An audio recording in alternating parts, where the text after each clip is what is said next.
tourism has come back to Jim Thorpe. It's the most substantial part of its revenue that's coming into town, and we're part of it. And when you come to Jim Thorpe, there's a lot of great places to eat. There's the geography of Jim Thorpe with the whitewater rafting, the hiking, and the bicycling, but there's only one museum like this. As if Jim Thorpe didn't already have so much to see and do, the Stabin Museum is yet another must-visit. Hi, folks. I'm Jim Hamill with Pocono Mountains Podcast. This is Season 3, Episode 25. Well, lucky for Jim Thorpe, Victor Stabin found a former factory on West Broadway and turned it into his eclectic space for his art, his studio, and he's done everything from an album cover for the band Kiss back in 1980 and an ABC book based on obscure words in the dictionary. You can see it all at the museum, plus pair it nicely with some food and drink at Cafe Ariel and Vic's Jazz Loft. More on that in a bit. The Poconos is a year-round destination for millions, with 2,400 square miles of rivers, mountains, forests, and lakes with historic downtowns and iconic family resorts. It's the perfect getaway. You can always find out more on PoconoMountains.com or watch PTN, the Pocono Television Network, streaming live 24/7. Now back to the episode.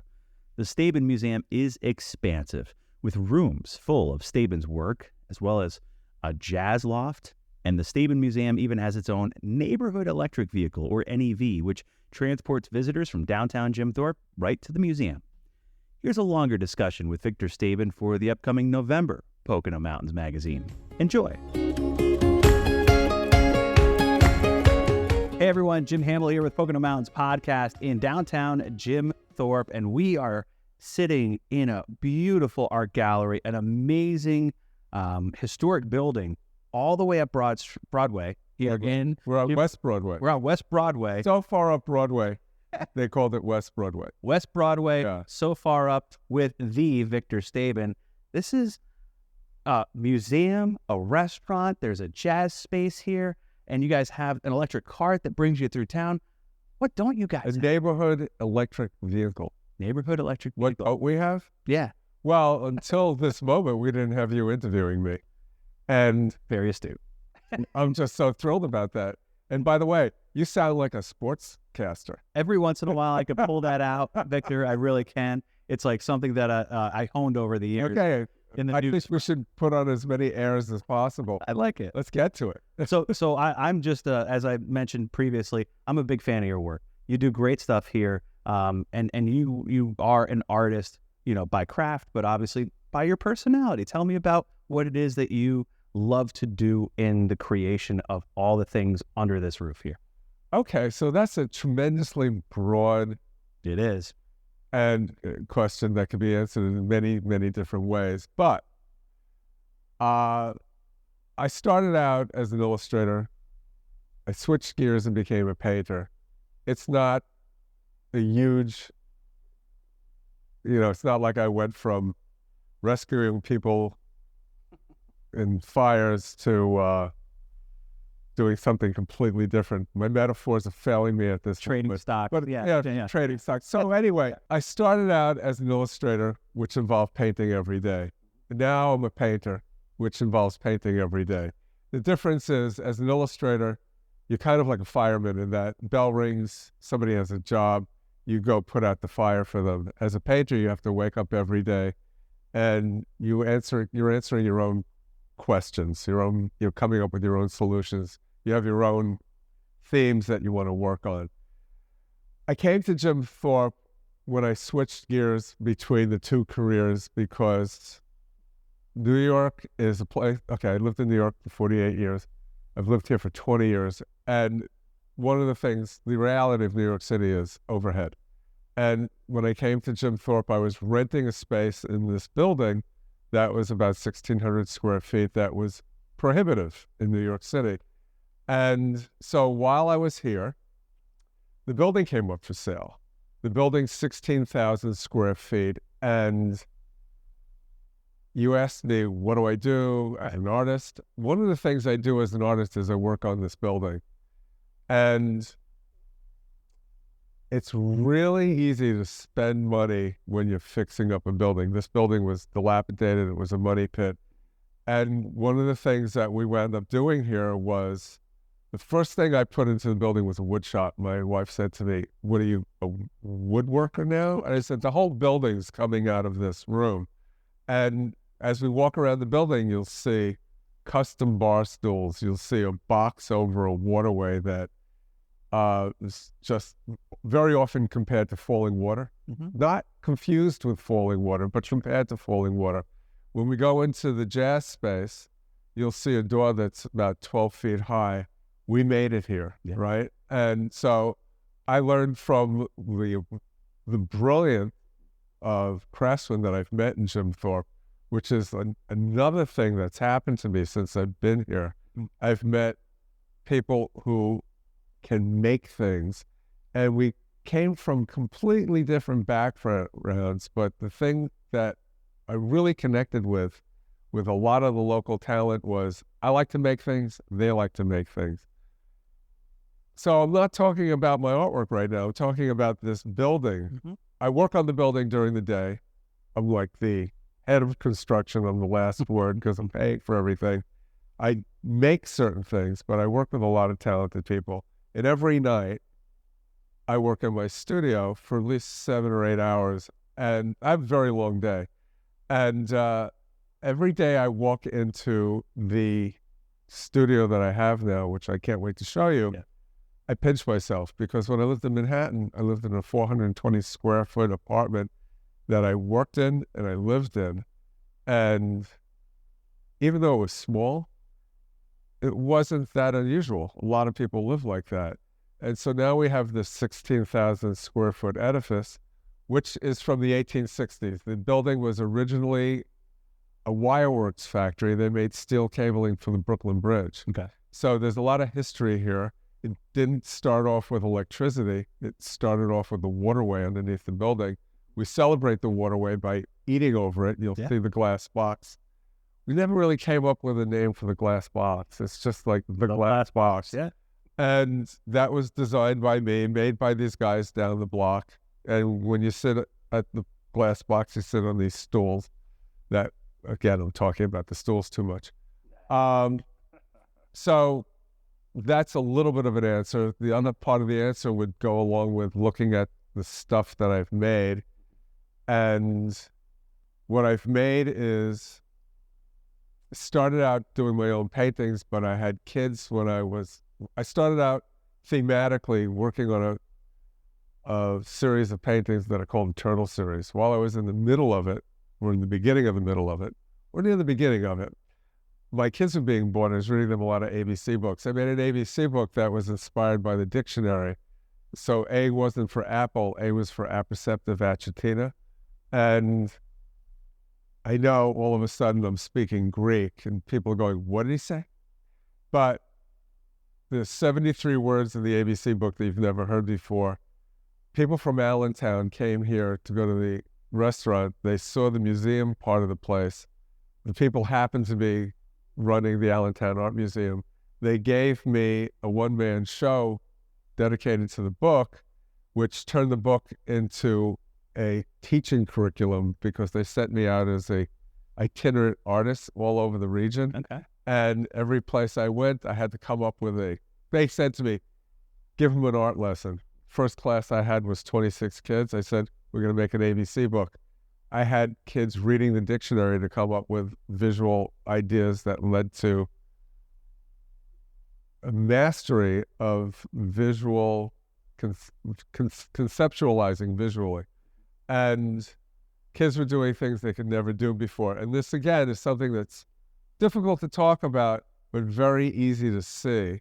So I went from painting to making this ABC book, back to painting this building.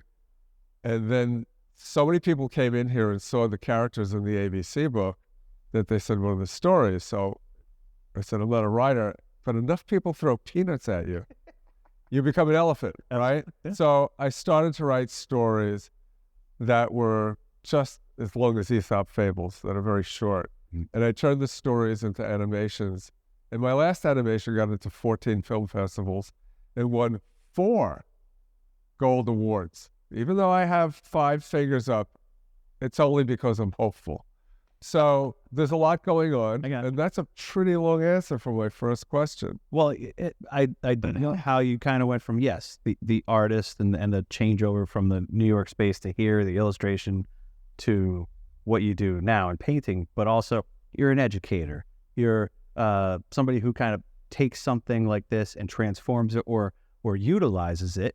And you're finding ways to create things that are utilitarian, like the stools. And I don't think you went on too long about the stools. Okay. I think those are like really helpful things for people to understand. If they have never been here before, they're going to be wowed and mesmerized by all the stuff you have in here. Because behind this door is that thing, that jazz hidden enclave back there with even more layers to it. So you're a man of many layers. A lot of layers. I'm glad that you sort of picked up the school situation because I don't do it every day. But yesterday I was teaching in St. Jerome's in Tamaqua, and I was having a great time. And I don't know where that will particularly lead to, but it's the first time I was teaching in a Catholic school. And the Catholic school has a network that I'd love to plug into. And so, funny thing about teaching is I don't plan it out. People ask me. So it's this itinerant thing that happens in a very ad hoc way. And last week, somebody came here from Brooklyn and they asked me to teach in Crown Heights. So I might be going to Brooklyn in the spring. And did you know that I'm a rock star? What? In Ohio? Okay. A gal called me up from Ohio a couple of months ago, and she said, I'm an art teacher who became a district manager. I'm in charge of 4 schools. I've been using your curriculum. I now have 600 kids reading the dictionary to come up with ideas for drawings, and we're making 27 doodle books. Would you come to Ohio for a couple of days and meet everybody? We want you to do a Q&A in every class. So I got to do 18 Q&As with 600 fifth graders in 2 days. And I walk into one of the schools, and I have to go from point A to point B. Point B is a conference room with some teachers that just want to be nice to me, have lunch, say hello. But I have to go through the kids' cafeteria. All of a sudden, this one kid says, "It's Mr. Stabin." And within 10 seconds, everybody's screaming, "Mr. Stabin!" There's 300 fifth graders screaming, "Mr. Stabin." I felt like I was Taylor Swift walking out on stage. And the emotion was insane. I just started crying. It's like, I must be doing the right thing. I go into one of the classes, and this young girl says to me, "What's the highlight of your career?" And I go, "Were you in the cafeteria 15 minutes ago? It doesn't get any better than that." So, yes, I am an educator. The best thing about being a teacher for me is I don't do it professionally, and every time I do it, it's a super treat. So it's not a grind. It's just a complete experience that's happy from one end to the other. So speaking of experiences, a lot of people visit Jim Thorpe. This is a hotbed of activity for, Philly, New York, other people, international. Delaware. Baltimore. Yeah, I mean, you've seen them. They write you in your guest book, I'm sure. Right. Yeah. So what is it? What is Bolivia? Somebody came here from Bolivia. What a commute. Yeah, that's an overnight one for sure. Yeah. What do you think the experience is for people when they venture here to Jim Thorpe, and they obviously know the trains here, the fall foliage, the Lehigh Gorge, scenic railway, all those things? Well, thank you for helping me fix my biggest problem. I want people to come to Jim Thorpe because they want to come to the Stabin Museum. Yeah. But the reality is right now, people are coming to Jim Thorpe and they're finding us. They say, very often, this is the gem of the town. I wish I wasn't the person saying that on camera. Because that's the type of thing you want somebody else to tell you how great you are. But nevertheless, one of my favorite stories is this gal comes in and she's all pissed off. Some people are born angry. I'm like one of those people half the time. But some people are born angry. She comes in and she said, I was really pissed off about this being called the Stabin Museum. And I said, what? Excuse me? And she goes, well, who's got the audacity to call themselves a museum? parenthetically, I went to the Dali Museum in St. Petersburg, Florida, and after I left, I said, I got the building, I got the artwork. I'm calling it the Stabin Museum in the spirit of Salvador Dali, who is one of my favorites and one of the greatest of the 20th century. And so this woman looks around, she goes, you can legitimately call yourself a museum. This is like going to a museum. And so I don't remember what the question was, but I think I answered it. Yeah, the experience is... What's people's reaction? Right, on top of all the history that's here, you have all your works, you have all this. This is like the found treasure, like, in the chest, right? Like, well, so people's reaction to the place is they come back and they bring friends, right? Or they get me to go where they are as far as the schools go. And it's always, okay, there's this one gal who came in and she was looking around at the artwork, and I was sitting there on the couch. She didn't know I was the guy who did the artwork, and she says to a friend, can you believe how boring this artwork is? And I sat there and I started to laugh. And the other side of the coin is people come in at least 3 times a day and they tell me I'm a genius, which is kind of a little funky to hear, because quite honestly, no matter how overwhelming the work looks, I work really hard and I'm very dedicated. And I think if the word genius is used, you can look up the word genius, and it's like part of the definition of the word genius is the result of very hard work. And I'm a very hard worker. So there was a gal across the street. Her name was Mary Golis, and she owned the building that I actually now live in. She passed away about 15 years ago. And she was watching me working, and she said to me, you are the hardest working man in Jim Thorpe. I can work with that. I take that. And that's definitely a testament to, like, all the different various things here, like Cafe Ariel, right? Like that is something that would take somebody all of their time and energy to... Well, my wife's involved. Your wife's involved. So the partnership, yeah, right? It is a partnership. Yeah. Yeah. I wouldn't have a restaurant. She wanted to have a restaurant. Okay. She supports me. The reciprocation is just natural, right? So, but it's I think that this is the worthwhile thing for people, because not only do they get, your genius, they get, obviously, too, that partnership that develops into something that, feeds the soul, feeds the body, feeds the mind, feeds it all. That's kind of like what I'm getting from what you guys had. Well, also, a part of like everything we're talking about now is when you come in here, everything you're going to look at is going to be different than anything you've seen somewhere else. And that might sound like a big statement, but my challenge is to come here and tell me different, right? I could get back to things being customized. Everything as far as the architecture or the addition to the already existing architecture, we've made here and designed here. And some things don't get designed by me, but most things do. And the funny thing about owning a factory building is factory buildings are made not for the long run. They're made so company can come in, maybe they could get a 20-year usage out of it. This has been about 5 factories in the last 130, 40, 50 years. And everybody who came in said, well, yeah, we could get away with this. This will last 10 years. So we've been ripping crap out and putting stuff in. And everything I put in, I want this to be a place. I have 2 children. One is a brilliant jazz improvisationalist, just piano player.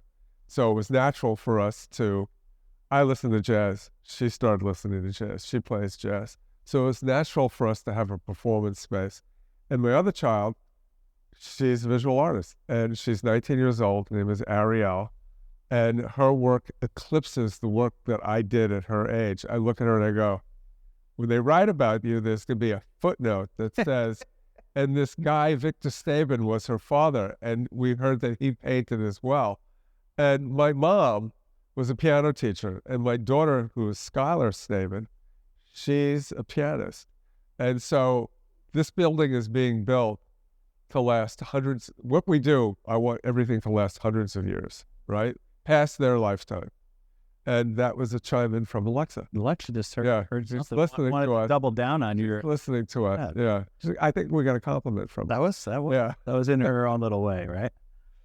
So yeah, that is the performance space. So you do have, like, from time to time, even tonight, as we're talking right now, 7 o'clock performance scheduled. Come on down. And people, come on down. Yeah, we were talking about that. But that is something that, can expect. There's a schedule of events. They can find it online, and then they'll be amazed just behind that bookcase.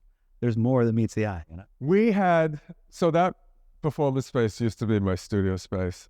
We opened it up. We didn't have all the chairs and tables in there, but we had a piano in there, and we have chairs and tables in the restaurant. So Skylar had a concert, and 80 people showed up, and we just moved all the tables and chairs from the restaurant into the performance space. And I just thought, wow, people are thirsty for jazz. Yeah. And you're good. This is Chef John. Come here, Chef John. You're good. Say hi. So, how are you, man? Chef is, nice to meet you, Chef. Zane. So we've had the restaurant working for over 15 years. This gentleman is the best ambassador we've had as far as food, conversation, hospitality. Nice. And he's made the best meals I've ever had in my life. And he's very immodest about it. He knows that he can do it. He's him like, hand in glove kind of thing. Yeah, good. Like he has the visual arts, which is prolific and just like totally exciting and everything. But I do the culinary arts. That's my thing. Well, when he came here, he said, we have 3 peacocks. We have the performance space, we have your artwork, and now you have me. Right? Let's get out of here. That's good stuff. They're refurbishing a building downtown that used to be called the Y. It wasn't originally a Y. And the guys who are doing this amazing job. And they're really steep in pictorially putting up the history of Jim Thorpe. And I think what people fall short about is we're here now making history. And 30 years from now, they're going to look back at this building and go, this is a historical event. I'm well aware that I'm making history here right now. And that might sound self-aggrandizing. It might just be an uncomfortable concept for people to grab onto. But we're always making history. And this is the current history of Jim Thorpe, which was founded because of energy and tourism. I was talking to the guy who's working on the Y. He has 19 units in it. He said, did you know there were 1,500 units that people could rent hotel-wise in the heyday of Jim Thorpe? Whoa. So tourism has come back to Jim Thorpe. It's the most substantial part of its revenue that's coming into town. And we're part of it. And when you come to Jim Thorpe, there's a lot of great places to eat. There's the geography of Jim Thorpe with the whitewater rafting, the hiking, and the bicycling.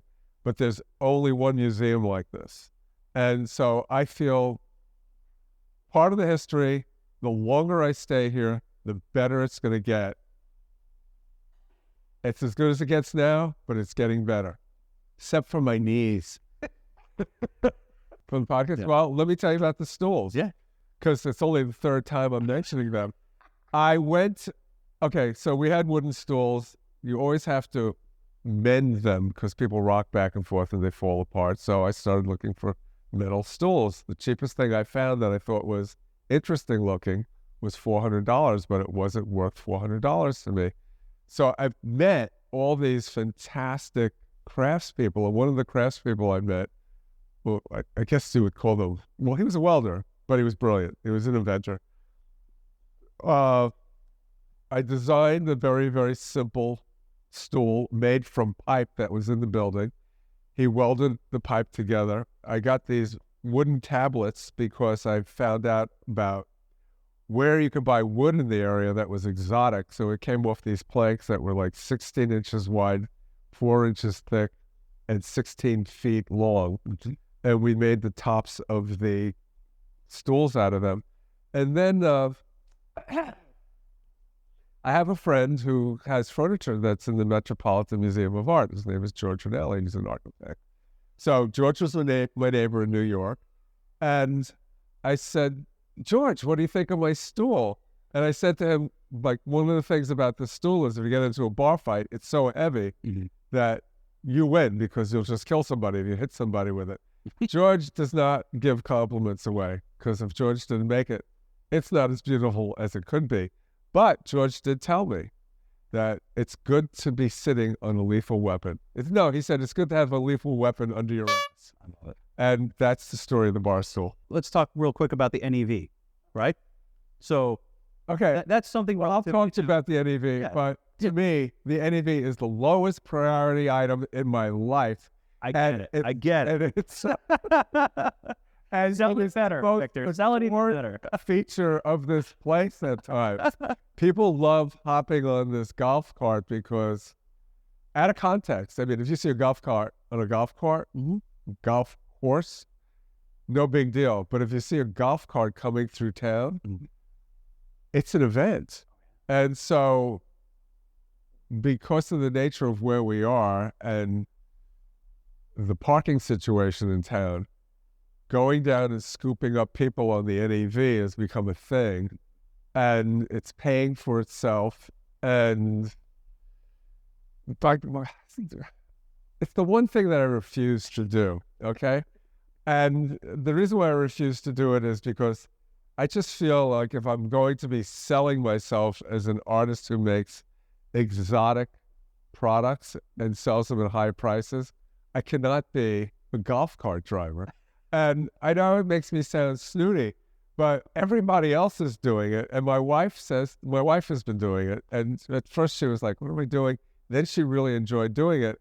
And people are coming up to her saying, where can I get this job? Right? So the NEV is the thing, and we're the only museum that has one probably in the world. Yeah. And if you're out there and you own a museum and I've just offended you because you have an NEV, call me up. But that's another component, another piece of the puzzle here that really makes, I think, this just an attractive pin on the map, but obviously more than just a pin, right? So when people want to come visit this place, they can even meet you because you're so approachable, you're so here. I am. Yeah. So I think that's another part of the unique find that people would. I have a photo. Okay, so sadly, my best friend died a couple of weeks ago, and his name was Charlie.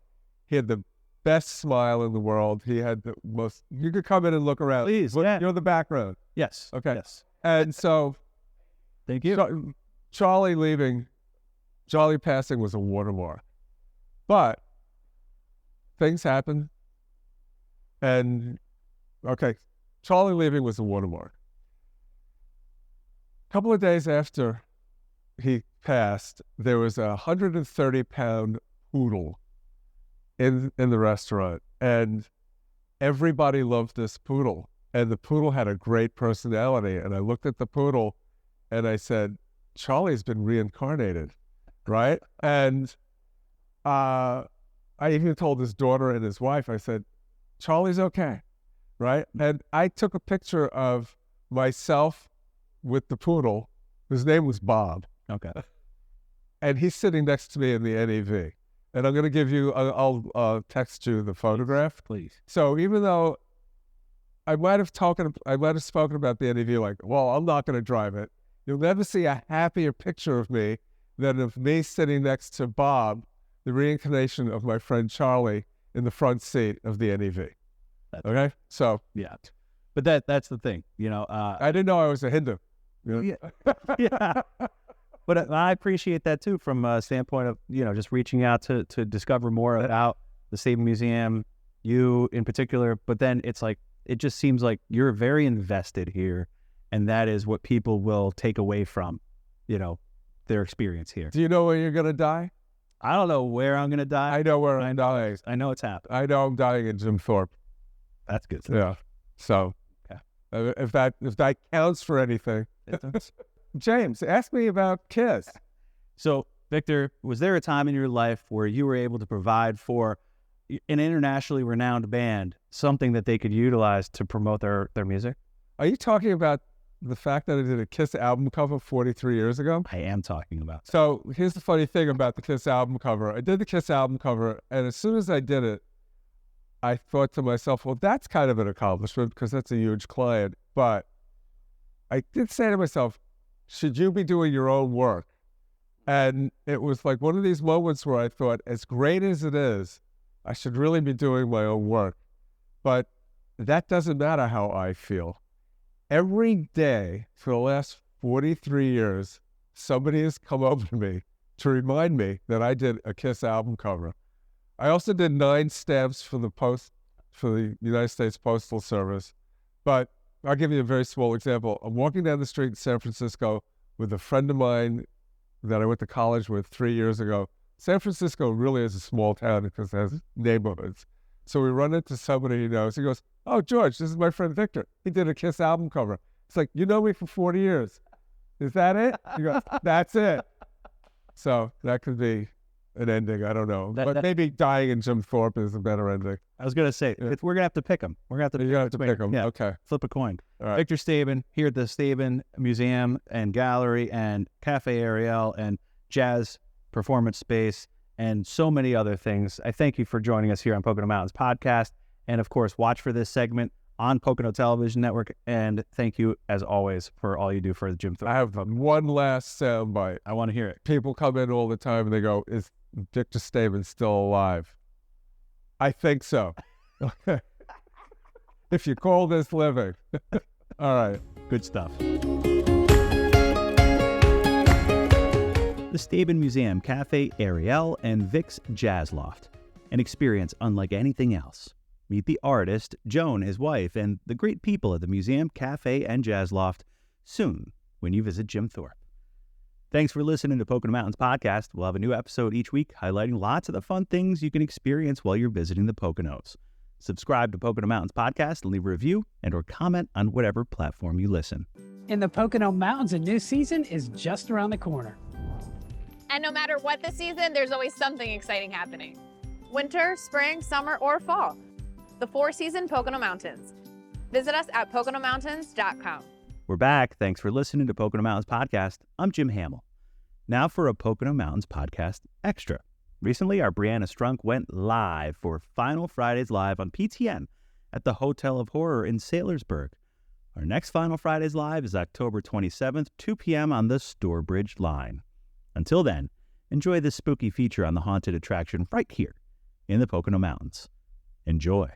Hello, everyone. Thank you for joining us. I'm Brianna Strunk, and of course, with October and Halloween coming up, we had to show you what is happening in the Pocono Mountains as far as frights and spooky happenings go. So as you can see, this is not your normal nursery, but it is pretty normal here for Hotel of Horror in Saylorsburg, the Pocono Mountains' premier haunted house. We are going to take you through a few of the rooms to give you a taste of what to expect when you come here. But first, we are with co-owner Marlo. Marlo, thank you for having us. First, tell us about the building we're standing in. It's pretty intriguing. Hi, Brianna. Thanks for joining us. We are standing inside the Lake House Hotel in Saylorsburg. It was once a pristine mountain resort that we now hold an absolutely wicked Halloween celebration in. All right, so we're going to get a taste of what people can expect. Should we go to our first room of the day? Would love to. Hello? Hello? Santa, are you there? Hello? Hello? Hi! Do you have the... Who is this? Oh, this is Elizabeth! What Elizabeth? Elizabeth! Elizabeth, leave a message after the beep! Wait! I need the toe beans! No toe beans here! Leave a message after the beep!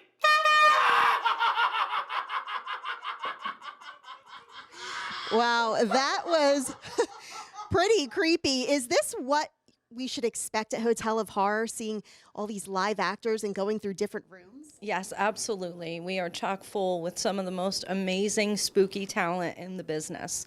All of our characters are created by the actors themselves. They have terrific backstories, and they are full of energy. All right, this is awesome. Let's go check out what else we have in store today.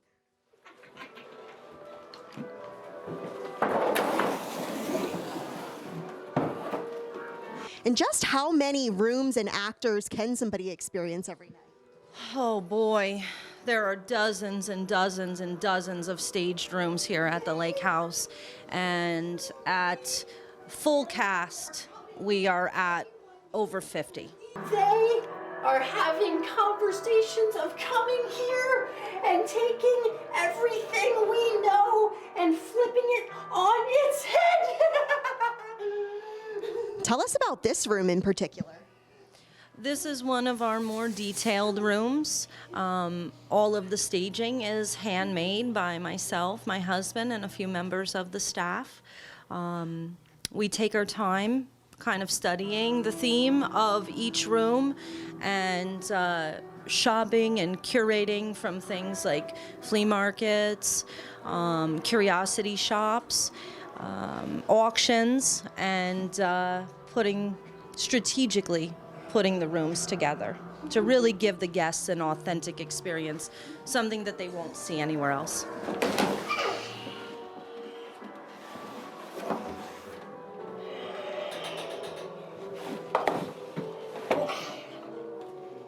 And we talked about the history of this building itself being a former Pocono resort, but you said there's actually been reports of haunted happenings here. Oh yes, there have been many, many reports of haunted activity here at the Lake House, both from our staff, some of our patrons, and even paranormal investigations that have been conducted here.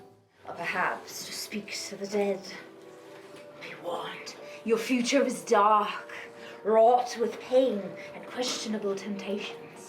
Take the path ahead with caution and protect your heart. And be sure to listen to the crows. They know which way to go.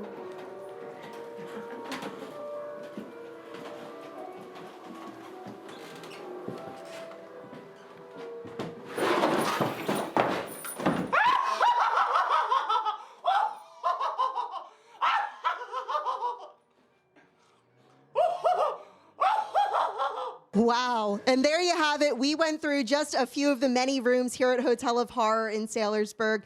Back with co-owner Marlo. This is so awesome. Last weekend was opening weekend, but running through Saturday, November 4th. Give us all the information for people who want to check you out. Yes, that is correct. We're open Friday, Saturday, and Sunday evenings now through November 4th, including Halloween night, which is Tuesday, October 31st this year. And people could find more information on hotelofhorror.com? Yes.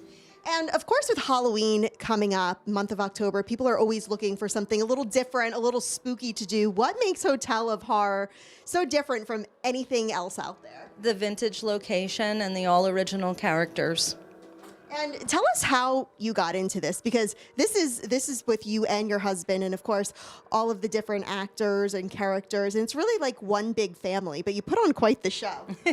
Yes, it all started with a love for Halloween, and it developed slowly over the years from there. And we are like an incredible family here. We really find having a good time together and getting the ability to use our creativity and show it off, very rewarding. And we should also mention that there's 2 different attractions under one roof, one ticket price. So tell us about that and what we didn't see today, but there's still so much to come for people who want to come check it out. Yep, when you come here to our haunted house, you get to see Hotel of Horror and Altered Nightmares.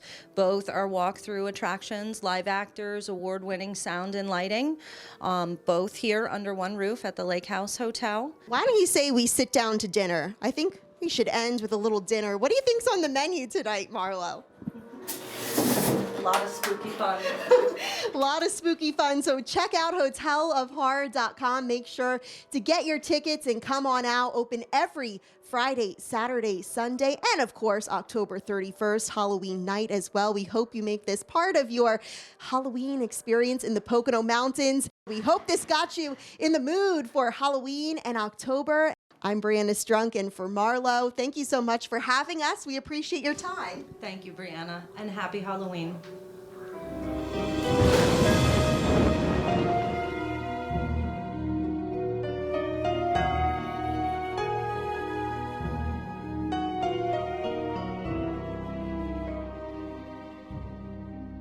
the Hotel of Horror, and the Stabin Museum, two perfect places to explore.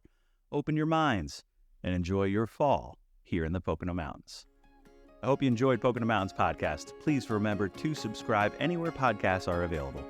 Come visit us in the Pocono Mountains. Plan your trip today.